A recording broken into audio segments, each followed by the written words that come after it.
ប្រពន្ធបានក្បែរស្វាមីតែក្តីសុខប្តីបានក្បែរស្រីក្រៅបងផ្ដើមប្រែផ្លែ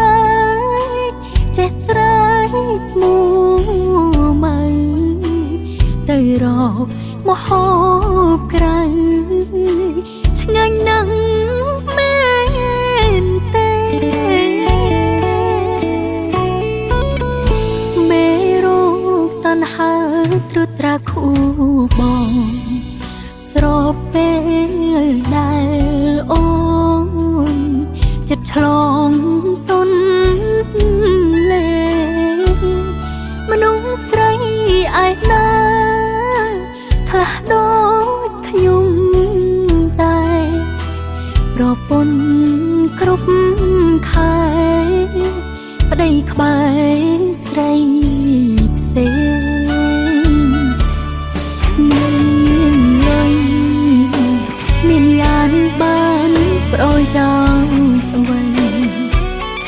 រស់នៅគ្មានន័យរស់ខ្វះក្តីសុខបងដេកអបស្រី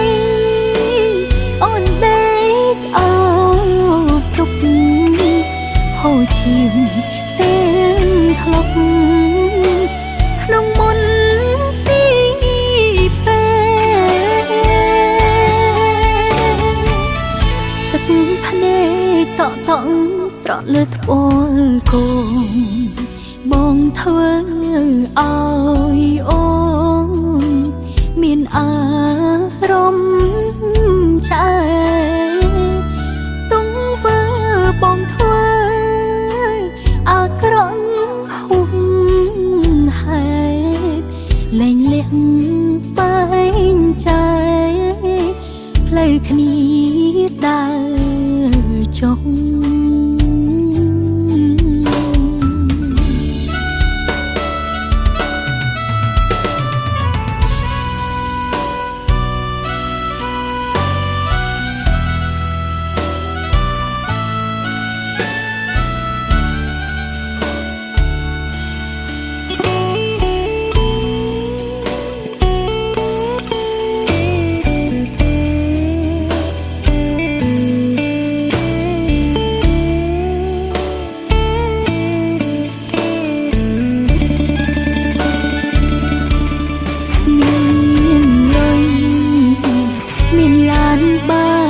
ប្រយោជន៍អ្វីរស់នៅគ្មានន័យរស់ខ្វះក្តីសុខបងដេកអបស្រីអូនដេកអបទុកហូរឈាមទាំងធ្លុកក្នុងមុនទីពេលភ្នែកតក់ស្រក់លើត្បូងគោបងធ្វើឲ្យអូនមានអារម្មណ៍ឆ្អែតទុំធ្វើបងធ្វើអាក្រក់ហួសហេតុលែងលះបែងចែកផ្លូវគ្នា